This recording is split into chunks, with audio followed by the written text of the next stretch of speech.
नमस्कार। आज हम एक ऐसे विषय पर बात करने जा रहे हैं जो हम में से लगभग हर किसी से जुड़ा है जो काम करता है।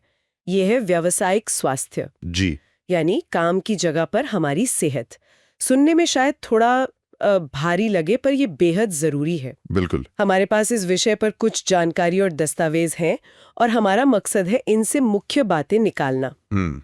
खास तौर पर अंतर्राष्ट्रीय श्रम संगठन मतलब ILO ने इसे कैसे परिभाषित किया है और काम की जगहों पर आमतौर पर मिलने वाले कुछ बड़े खतरे कौन से हैं, जी। जैसे कि भौतिक और रासायनिक खतरे। तो चलिए इस विषय को जरा खोलकर समझते हैं। बिल्कुल।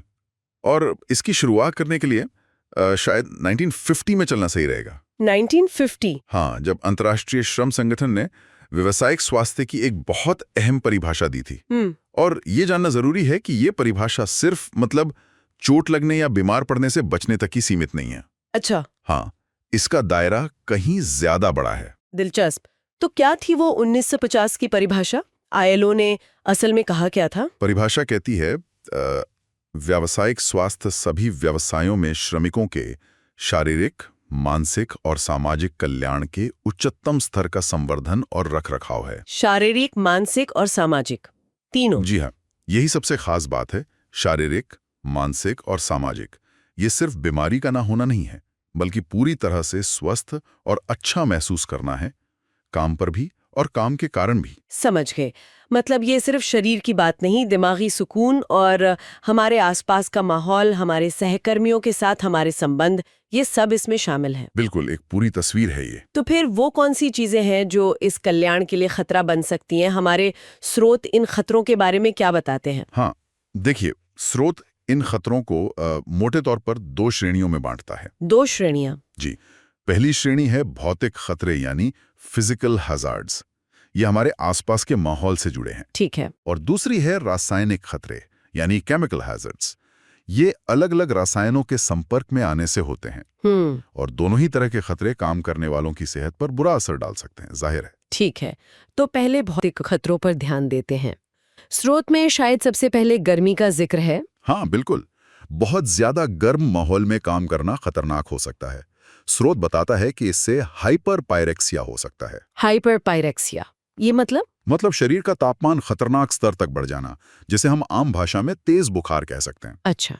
इसके अलावा हीट सिनकोप यानी गर्मी से चक्कर खाकर बेहोश हो जाना, हीट क्रैम्प्स, मांसपेशियों में दर्द भरी ऐंठन होना और सीधे त्वचा का जल जाना मतलब बर्न्स, वो भी शामिल हैं। और जहां गर्मी है वहां तापमान का दूसरा छोर यानी अत्यधिक ठंड भी तो होगी। उसके क्या खतरे हैं? हाँ, सही कहा आपने। बहुत ज्यादा ठंडे माहौल में काम करने के भी अपने जोखिम हैं। स्रोत में ट्रेंच फुट का जिक्र है। Trench foot? जी, ये तब होता है जब पैर लंबे समय तक ठंडे और गीले रहते हैं। इससे त्वचा और अंदर के ऊतकों को नुकसान पहुंचता है। फिर है फ्रॉस्ट वाइट, जिसे शीतदंश कहते हैं। हाँ, ये सुना है। इसमें तो शरीर के हिस्से, खासकर उंगलियां, नाक, कान, वो जम जाते हैं। और चिल्ब्लेंस भी है, जिसमें ठंड की वजह से त्वचा लाल होकर सूज जाती है और उसमें खुजली होती है। गर्मी और ठंड तो समझ आता है, लेकिन प्रकाश मतलब रोशनी, ये भी एक भौतिक खतरा है। ये थोड़ा चौंकाने वाला लगा मुझे। हाँ। ये अक्सर नजरअंदाज हो जाता है, लेकिन गलत या अपर्याप्त रोशनी या बहुत ज्यादा चकाचौंध ये वाकई समस्या बन सकती है। कैसे? स्रोत 2 मुख्य प्रभावों का जिक्र करता है। एक तो है आंखों पर जोर पड़ना, आई स्ट्रेन। हाँ, ये तो होता है, जो कम रोशनी या बहुत ज्यादा चमक में काम करने से होता है। दूसरा है व्यावसायिक मोतियाबिंद, ऑक्यूपेशनल कैटरैक्ट। मोतियाबिंद? काम की वजह से? हाँ, कुछ खास तरह की तीव्र रोशनी या रेडिएशन जैसे इंफ्रारेड रेडिएशन के लंबे समय तक संपर्क में रहने से हो सकता है। और शायद इन चीजों का असर तुरंत पता भी नहीं चलता होगा, धीरे धीरे होता होगा। आपने बिल्कुल सही पकड़ा है, यही तो बात है। व्यावसायिक स्वास्थ्य से जुड़ी कई समस्याएं धीरे धीरे पनपती हैं। जब तक लक्षण साफ नजर आने लगते हैं तब तक शायद कुछ नुकसान हो चुका होता है। इसीलिए नियमित स्वास्थ्य जांच और काम करने की जगह का सही आकलन करना बहुत जरूरी है। अगला भौतिक खतरा है शोर। ये तो बहुत आम लगता है, खासकर फैक्ट्रियों में, कंस्ट्रक्शन साइट पर। आजकल तो शोर शराबे वाले ऑफिस भी कम नहीं। हाँ बिल्कुल। काम की जगह पर ये कितना गंभीर हो सकता है? ये काफी गंभीर हो सकता है। शोर साफ तौर पर कहता है कि अगर कोई लगातार 85 डेसिबल यानी डीबी या उससे ज्यादा शोर के माहौल में काम करता है। 85 डेसिबल? जी, तो उसे व्यावसायिक बहरापन, ऑक्यूपेशनल डेफनेस हो सकता है। और ये स्थायी होता है? हाँ, ये सुनने की शक्ति का स्थायी नुकसान है। इसे ठीक नहीं किया जा सकता। असल में होता क्या है कि तेज आवाज कान के अंदर की नाजुक कोशिकाओं को धीरे धीरे नष्ट कर देती है। 85 डेसिबल अंदाजा लगाने के लिए ये कितना शोर होता है? मतलब रोजमर्रा की जिंदगी में ऐसी आवाजें हैं? हाँ, इसे ऐसे समझ सकते हैं जैसे भारी ट्रैफिक का शोर या किसी लाउड म्यूजिक कॉन्सर्ट का शोर। अच्छा। ये 85 डेसिबल या उससे ज्यादा हो सकता है। एक आसान सा नियम है, अगर आपको किसी से बात करने के लिए जो बस कुछ फीट दूर खड़ा है ऊंची आवाज में चिल्लाना पड़ रहा है, हाँ। तो बहुत संभावना है कि वहां शोर का स्तर 85 डेसिबल से ज्यादा है। अच्छा, ये समझने में आसान है। शोर के अलावा एक और भौतिक खतरा है जो अक्सर मशीनों से जुड़ा होता है, वो है कंपन, वाइब्रेशन। हाँ, कंपन, खासकर हाथों और बाजुओं पर असर करने वाला कंपन।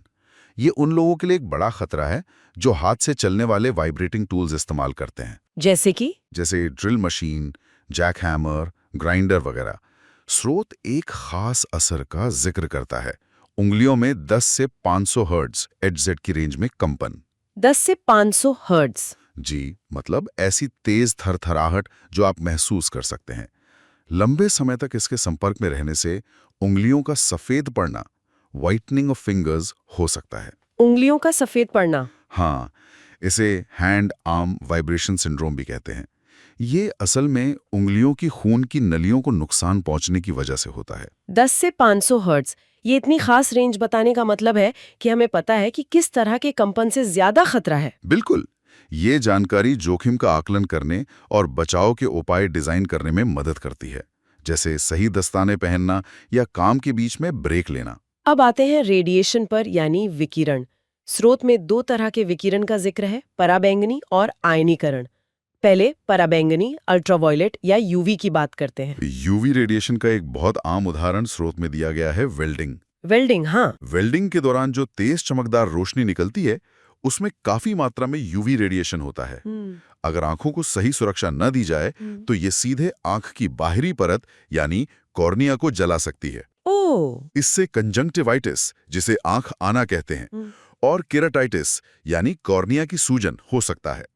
इसे आम भाषा में वेल्डर्स फ्लैश कहते हैं। और ये दर्दनाक होता होगा। हाँ, ये बेहद दर्दनाक होता है, जैसे आंखों में रेत चली गई हो। और दूसरा है आयनीकरण विकिरण, आयनाइजिंग रेडिएशन। ये सुनने में ही ज्यादा गंभीर लग रहा है। हाँ, आयनीकरण विकिरण वास्तव में सबसे गंभीर भौतिक खतरों में से एक है। ये वो विकिरण है जिसमें इतनी ऊर्जा होती है कि वो परमाणुओं से इलेक्ट्रॉन निकाल सकता है, मतलब उन्हें आयनित कर सकता है। और इससे हमारे शरीर को नुकसान होता है। जी, ये हमारे शरीर की कोशिकाओं को नुकसान पहुंचा सकता है। ये उन जगहों पर पाया जा सकता है जहां रेडियोधर्मी पदार्थों का इस्तेमाल होता है, जैसे परमाणु ऊर्जा संयंत्र, कुछ खास तरह की मेडिकल इमेजिंग या कैंसर थेरेपी या औद्योगिक रेडियोग्राफी में। और इसके प्रभाव क्या होते हैं? काफी गंभीर होंगे शायद। इसके प्रभाव बहुत गंभीर हो सकते हैं। स्रोत बताता है कि इसके संपर्क में आने से कैंसर का खतरा बढ़ जाता है, जैसे ल्यूकेमिया यानी blood cancer. Oh my God. इसके अलावा ये बोन मैरो को नुकसान पहुंचा सकता है, जिससे एप्लास्टिक एनीमिया। Aplastic anaemia? हाँ, जिसमें शरीर पर्याप्त नहीं रक्त कोशिकाएं बनाना बंद कर देता है, और पैनसाइटोपेनिया भी हो सकता है। ये क्या होता है? इसमें खून के सभी मुख्य हिस्से, लाल कोशिकाएं, सफेद कोशिकाएं और प्लेटलेट्स कम हो जाते हैं। ये जानलेवा स्थितियां हैं। ये वाकई चिंता की बात है, खासकर इसलिए कि शायद इसका असर तुरंत ना दिखे। बिल्कुल। आयनीकरण विकिरण का एक बड़ा खतरा यह है कि इसका असर सालों या दशकों बाद भी सामने आ सकता है। ओह। इसीलिए जहां भी इसका इस्तेमाल होता है, वहां सुरक्षा के बेहद कड़े नियम और सावधानियां बरतना अनिवार्य होता है। ठीक है, तो ये थे कुछ मुख्य भौतिक खतरे: गर्मी, ठंड, प्रकाश, शोर, कंपन और 2 तरह के विकिरण। अब बात करते हैं दूसरी बड़ी श्रेणी की, रासायनिक खतरे, केमिकल हैजर्ड्स। इस बारे में स्रोत क्या जानकारी देता है? स्रोत रासायनिक खतरों को मुख्य रूप से 2 रूपों में देखता है। पहला है गैसें और दूसरा है धूल। गैसें और धूल? हाँ, और दोनों ही सांस के जरिए हमारे शरीर में पहुंच सकते हैं और नुकसान पहुंचा सकते हैं। पहले गैसों की बात करते हैं। कौन सी गैसों का जिक्र है और उनका क्या असर हो सकता है? स्रोत कुछ आम गैसों का उदाहरण देता है, जैसे carbon dioxide CO2, carbon monoxide CO, CO, हाँ, ये तो सुना है। Hydrogen cyanide HCN, carbon disulphide CS2, ammonia NH3 और सल्फर डाइऑक्साइड SO2। ये गैसें अलग अलग उद्योगों में प्रक्रियाओं के दौरान निकल सकती हैं। इनका मुख्य खतरा है विषाक्तता, पॉइजनिंग। जहरीला असर। जी, मतलब ये शरीर में जाकर जहरीला असर दिखा सकती हैं। जैसे कार्बन मोनोऑक्साइड कोयले, ये रंगहीन गंधहीन गैस है। हाँ, इसीलिए खतरनाक है। बिल्कुल, ये ईंधन के अधूरे जलने से पैदा होती है, जैसे जनरेटर या इंजन से। इसकी सबसे खतरनाक बात यह है कि ये हमारे खून में मौजूद हीमोग्लोबिन से ऑक्सीजन के मुकाबले कई 100 गुना ज्यादा मजबूती से जुड़ जाती है। तो फिर ऑक्सीजन नहीं पहुंच पाती? सही। नतीजा, हमारे शरीर के अंगों तक ऑक्सीजन नहीं पहुंच पाती और ये दम घुटने जैसी स्थिति पैदा कर सकती है, वो भी बिना किसी चेतावनी के। बाप रे। इसी तरह अमोनिया जो है, अक्सर रेफ्रिजरेशन प्लांट या खाद बनाने वाले उद्योगों में मिलती है। ये सांस के रास्ते और आंखों में गंभीर जलन पैदा कर सकती है। अब धूल के बारे में बात करते हैं। धूल को भी रासायनिक खतरा माना गया है। ये कैसे नुकसान पहुंचाती है? हाँ, जब हम फेफड़ों पर असर की बात करते हैं तो धूल को भी इसी श्रेणी में रखा गया है। यहाँ सबसे अहम चीज है धूल के कणों का आकार। आकार? जी। स्रोत बताता है कि 0.5 से 5 माइक्रोन के बीच के कण सबसे खतरनाक होते हैं। इन्हें श्वसनीय धूल, रेस्पायरेबल डस्ट कहते हैं। 0.5 से 5 माइक्रोन, ये कितना छोटा होता है अंदाजन? ये बहुत ज्यादा छोटा होता है। तुलना के लिए सोचिए, हमारे बाल का व्यास लगभग 50 से 70 माइक्रोन होता है। अच्छा। तो ये कण उससे भी 10 से 100 गुना छोटे हैं। इतने छोटे? हाँ, इतने छोटे होने की वजह से ये हवा में तैरते रहते हैं और जब हम सांस लेते हैं तो ये हमारे फेफड़ों के सबसे अंदरूनी हिस्सों तक, एल्वियोली यानी हवा की थैलियों तक पहुंच जाते हैं। और वहां जमा हो जाते हैं? जी, वहां ये जमा हो सकते हैं और फेफड़ों को नुकसान पहुंचा सकते हैं, उन्हें सख्त बना सकते हैं, जिससे सांस लेना मुश्किल हो जाता है। समय के साथ इस तरह की बीमारियों के समूह को न्यूमोकोनियोसिस कहते हैं। न्यूमोकोनियोसिस। तो क्या हर तरह की धूल का असर एक जैसा होता है या अलग-अलग? नहीं, असर धूल के प्रकार पर निर्भर करता है। स्रोत इसे 2 मुख्य भागों में बांटता है। कौन से? अकार्बनिक धूल, इनऑर्गेनिक डस्ट्स, जो खनिजों से आती है, और कार्बनिक या वानस्पतिक धूल, ऑर्गेनिक और वेजिटेबल डस्ट्स, जो पौधों या अन्य जैविक चीजों से आती हैं। ठीक है, पहले अकार्बनिक धूल के बारे में बताइए। इसमें कौन कौन सी धूल शामिल है? अकार्बनिक धूल में स्रोत 3 मुख्य उदाहरण देता है। पहला है सिलिका। सिलिका मतलब रेत? हाँ, ये रेत, पत्थर, क्वार्ट्ज जैसी चीजों में पाया जाता है। खदानों, कंस्ट्रक्शन, सैंड ब्लास्टिंग जैसी जगहों पर काम करने वालों को इसका खतरा ज्यादा होता है। इसके कणों को लगातार सांस में लेने से सिलिकोसिस नाम की बीमारी होती है। सिलिकोसिस? हाँ, ये फेफड़ों को सख्त कर देती है। स्रोत एक खास बात बताता है कि सिलिकोसिस के मरीज के फेफड़ों का एक्सरे देखने पर अक्सर बर्फीले तूफान जैसा पैटर्न दिखता है। स्नोस्टॉर्म एक्सरे में? जी, स्नोस्टॉर्म अपीयरेंस, मतलब फेफड़ों में छोटे छोटे सफेद धब्बे फैले होते हैं। ये इसकी पहचान का एक तरीका है। अच्छा, और दूसरा? दूसरा है लोहा, आयरन। लोहे की खदानों, वेल्डिंग या ग्राइंडिंग जैसी जगहों पर लोहे के कणों वाली धूल उड़ती है। लंबे समय तक इसके संपर्क में रहने से साइडरोसिस हो सकता है। साइडरोसिस? जी। और तीसरा है एस्बेस्टोस। एस्बेस्टोस, इसका तो बहुत सुना है। हाँ, ये रेशेदार खनिज पहले इंसुलेशन, छत की चादरों और ब्रेक्स वगैरह में खूब इस्तेमाल होता था। अब इस पर काफी पाबंदी है। इसके रेशे सांस के जरिए फेफड़ों में जाकर एस्बेस्टोसिस कर सकते हैं, जिसमें फेफड़े सख्त हो जाते हैं। और कैंसर भी? बिल्कुल। इससे भी ज्यादा खतरनाक बात यह है कि एस्बेस्टोस फेफड़ों के कैंसर और मेसोथेलियोमा, जो फेफड़ों की बाहरी परत का कैंसर होता है, उसका खतरा बहुत ज्यादा बढ़ा देता है। बाप रे। स्नोस्टॉर्म एक्सरे, ये सुनने में भले अजीब लगे, लेकिन ये दिखाता है कि बीमारी फेफड़ों में कितनी फैली हुई है। ये वाकई गंभीर है। हाँ, बहुत गंभीर। अब कार्बनिक धूल के बारे में बताइए, ये कहाँ से आती हैं? इसके भी कुछ उदाहरण देता है और दिलचस्प बात यह है कि इनसे जुड़ी बीमारियों का नाम अक्सर उनके स्रोत से ही जुड़े होते हैं। अच्छा, जैसे? जैसे पहला है तंबाकू। तंबाकू प्रोसेसिंग में काम करने वालों को इसकी धूल से टोबैकोसिस हो सकता है। टोबैकोसिस? दूसरा, कपास की धूल। कपास मिलों में, खासकर पुरानी मिलों में, कपास की धूल उड़ती है। इसके लगातार संपर्क में रहने से बाइसिनोसिस हो सकता है। बाइसिनोसिस? हाँ, इसे मंडे फीवर भी कहते थे। मंडे फीवर क्यों? क्योंकि सोमवार को काम पर लौटने पर लक्षण ज्यादा दिखते थे, हफ्ते की छुट्टी के बाद। स्रोत ये भी बताता है कि इसके एक्सरे में फेफड़ों में धब्बे, मॉटलिंग या छाया दिख सकती हैं। और तीसरा है गन्ने की धूल। गन्ने से रस निकालने के बाद जो रेशेदार हिस्सा बचता है उसे बैगास कहते हैं। बैगास। जी, इसे सुखाकर ईंधन या बोर्ड बनाने में इस्तेमाल करते हैं। इसकी धूल सांस में जाने से बैगासोसिस नामक फेफड़ों की बीमारी हो सकती है। स्रोत में इस बात का उल्लेख है कि भारत में 1955 में गंगुली और उनके साथियों ने इस बीमारी की रिपोर्टिंग की थी। अच्छा, भारत में भी? जी हाँ। और चौथा उदाहरण है भूसा या अनाज की धूल। किसान या अनाज गोदामों में काम करने वाले लोग जब फफूंदी लगे भूसे या अनाज की धूल के संपर्क में आते हैं, फफूंदी लगे, हाँ, तो उन्हें फार्मर्स लंग नामक बीमारी हो सकती है। ये असल में फफूंदी के प्रति फेफड़ों की एक एलर्जिक प्रतिक्रिया है। ये दिलचस्प है कि कैसे कई बीमारियों के नाम सीधे उनके स्रोत या काम से जुड़े हैं। Farmer's lung, bagassosis, tobaccosis. हाँ, ये नामकरण हमें याद रखने में मदद करता है कि खतरा किस तरह के माहौल या काम से जुड़ा हो सकता है।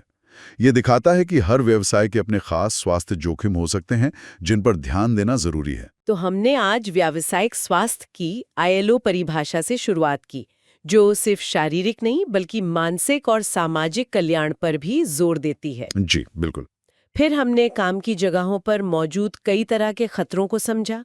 गर्मी, ठंड, रोशनी, शोर, कंपन और विकिरण जैसे भौतिक खतरे। और फिर गैसें और विभिन्न प्रकार की धूल जैसे सिलिका, एस्बेस्टस, कपास, गन्ने की धूल जैसे रासायनिक खतरे, जिनसे न्यूमोकोनियोसिस जैसी फेफड़ों की गंभीर बीमारियां हो सकती हैं। वाकई ध्यान रखने के लिए बहुत कुछ है। निश्चित रूप से।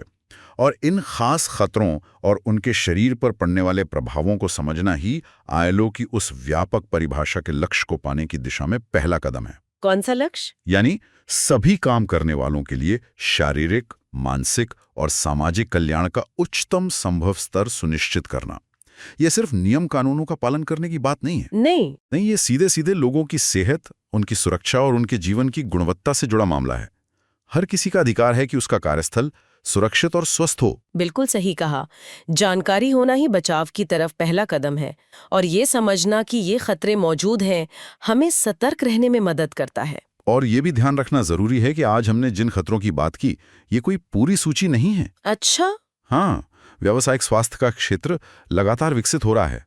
जैसे जैसे काम करने के तरीके बदल रहे हैं, नई टेक्नोलॉजी आ रही है, वैसे वैसे नए खतरे भी सामने आ रहे हैं। जैसे कि? उदाहरण के लिए एर्गोनॉमिक समस्याएं, यानी गलत तरीके से बैठने, उठने या काम करने से मांसपेशियों और जोड़ों में दर्द होना, या फिर मनोसामाजिक जोखिम। मनोसामाजिक मतलब? जैसे काम का बहुत ज्यादा दबाव, तनाव या कार्यस्थल पर उत्पीड़न, बुलिंग वगैरह। इन पर भी ध्यान उतना ही जरूरी है जितना भौतिक या रासायनिक खतरों पर। ये एक बहुत जरूरी बात उठाई आपने। और यहीं पर एक सवाल मन में आता है, जैसे जैसे तकनीक बदल रही है, ऑटोमेशन आ रहा है, नई तरह की सामग्रियां इस्तेमाल हो रही हैं, काम करने के तरीके बदल रहे हैं। हाँ। क्या ऐसा हो सकता है कि भविष्य में कुछ ऐसे नए व्यावसायिक स्वास्थ्य खतरे सामने आए जिनकी हम आज कल्पना भी नहीं कर सकते? ये बिल्कुल संभव है। शायद आज हमने जिन पारंपरिक खतरों के बारे में जाना है, उनकी समझ हमें भविष्य के इन अनजाने खतरों से निपटने के लिए बेहतर तरीके से तैयार कर सकती है। ये सोचने वाली बात है। बिल्कुल, सतर्क रहना और सीखते रहना ही कुंजी है।